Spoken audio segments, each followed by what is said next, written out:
તો hello guys, સ્વાગત છે તમારું આજના અમારા ફરી નવા વ્લોગમાં.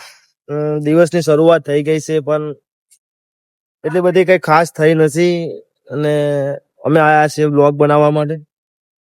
એક ભાઈબંધ આવે છે તો એની પર રાહ જોઈને અહીંયા ઊભા છીએ. ક્યાં આગળ વ્લોગ બનાવવા જવાનું છે એનું કોઈ નક્કી નથી ને આવી ગયો છું ઘરેથી. હવે જે આવે એટલે ખબર પડે કે ક્યાં આગળ જવાનું છે. મેં એને ફોન કરી દીધો છે, એ રસ્તામાં છે, 10-1 મિનિટમાં પહોંચશે.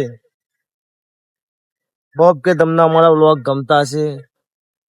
ના પણ ગમતા હોય તો બી ફોલો લાઈક કરજો. કોશિશ કરીએ સર બેટર થી બેટર વ્લોગ બનાવવાની, જે છે એ જ તમને બતાવીએ છે.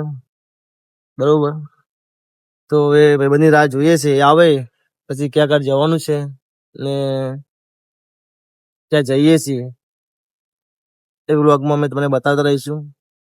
તો બન્યા રહેજો વ્લોગમાં. તો ફાઇનલી ગાઈસ, જેની આપણે રાહ જોઈ રહ્યા હતા એવો મારો ભાઈબંધ આવી ગયો છે. 10 મિનિટની વાત હતી પણ અડધો કલાકે આવ્યો છે. કોઈ વાંધો નહીં, આવ્યો તો છે. તો આ છે આપણો ભાઈબંધ જે આવ્યો છે. તો ભાઈ સતીશભાઈ, ચમ મોડું થયું તમારે આટલું બધું આવવામાં? શું કરીએ યાર, ટ્રાફિક જ એટલું હતું એટલે.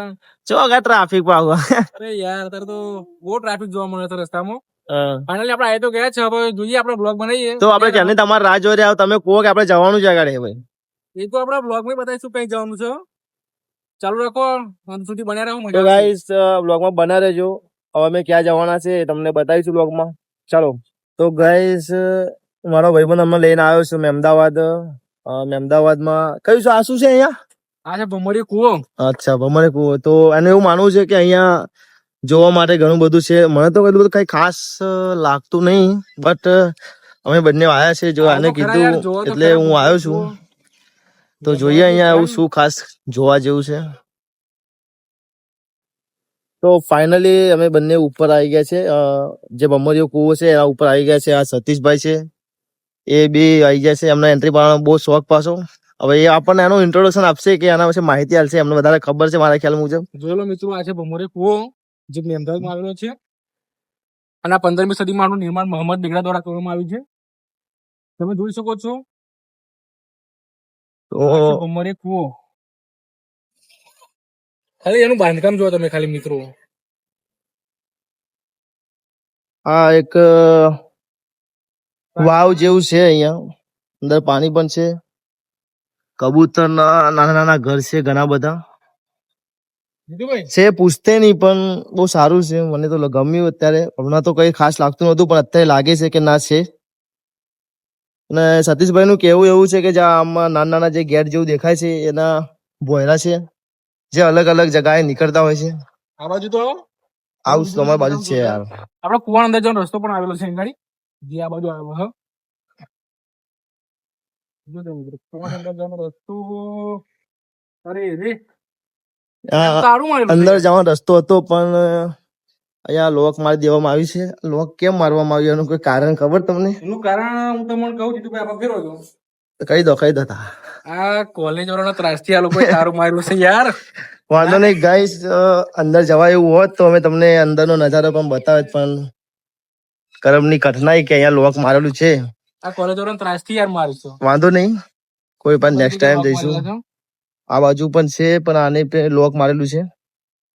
તો ગાઈસ, તમે બી કોઈ દિવસ નવરા પડો તો આ બાજુ આવજો. મેં અમદાવાદમાં ખાતર ચોકડી થી લગભગ 2 કિલોમીટર દૂર આવેલું છે. આ સ્મારક જૂનું છે, મોહમ્મદ બેગડા દ્વારા બનવામાં આવેલું. અંદર પાણી છે પણ બહુ ખરાબ પાણી છે. કરશે કોઈ રસ્તા જોવો, અંદર જવાના અલગ અલગ જગ્યા નીકળે રસ્તા. અહીંયા જોવાલાયક તો ઘણું બધું સારું છે. જો તમારે પહેલાનું બાંધકામ એવું બધું જોવું હોય તો અહીંયા એકવાર વિઝિટ કરજો. બરોબર, અમે તો જોયું, અમને સારું લાગ્યું છે. સતીશભાઈ ના થોડા ફોટા એવું પાડવું છે. પાડવા ને તમારા ફોટા? તો હમણાં થોડા ફોટા એવું પાડી લઈશું. તો ફાઇનલી મિત્રો, આપડા વ્લોગ નું શૂટિંગ થઈ ગયું છે. જોઈ શકો છો તમે. આ અમારા જીતુભાઈ જુઓ કરી ગયા હદ્દર વિડીયો બનાવવાના ચક્કરમાં પડે નહીં થારું. ચલો મળીએ આપણે. જોઈ શકો છો તમે, અંદર જવું હોય તો આ રસ્તો છે. પણ જવાની કોશિશ ના કરતા ને કેમ બહાર ની એક રોય કઈ એ વસ્તુ હતો જોઈ શકો બોયરા બધા. તો મિત્રો આશા છે કે તમને મજા આવી છે અમારા વ્લોગમાં. તો આવા નવા વિડીયો જોવા માટે બને રહેજો અંત સુધી, મજા આવશે. અને અરે રે જીતુભાઈ શું કરો યાર? આ જીતુભાઈ તો જો યાર આ અંદર ઉતરવાની કોશિશ કરે. જીતુભાઈ શું મોડું છે યાર? અંદર જવું છે મારે, નીચે જોવા જવું છે. નીચે જવું છું હા પણ બહાર કેમ નીકળશું? ના ના બૂટ કાઢી હું જઈશ ને. અલે યાર બહાર નહીં નીકળાય યાર, તમારે અહીં ખાલી ખોટા ના જશો. સમજાવો યાર અમને કોઈ. અલે યાર જીતુભાઈ બહાર નીકળી જાવ. બહાર જવાય એવું તો હોય યાર, પણ બહાર નહીં નીકળાય મારા ભાઈ. અરે બહાર કોણ કાઢશે? એટલે યાર નીકળો નીકળો બહાર. નહીં ફિટ થઈ જાય. અમારા શરીર પ્રમાણે મારે નહીં જવાય અંદર. કોઈક પાત્રો મોણા હોય તો આઈને કોશિશ કરજો અહીં ગાડી. પાતળું થવું પડશે આના માટે. બોડી ઓછી કરવી પડશે યાર. અંદર જઈને ફસાઈ જઈ હું. તો ચોક્કસથી વિઝિટ કરજો. ફરી આવીશું એટલે બેસીશું અંદર, શરીર ઓછું કરીને આપણે આવીશું. કશો વાંધો નહીં. તો લગન તો બોડી ઓછી થઈ જશે ને આપણી. બસ થાય. મળીએ નવા બ્લોગમાં મિત્રો.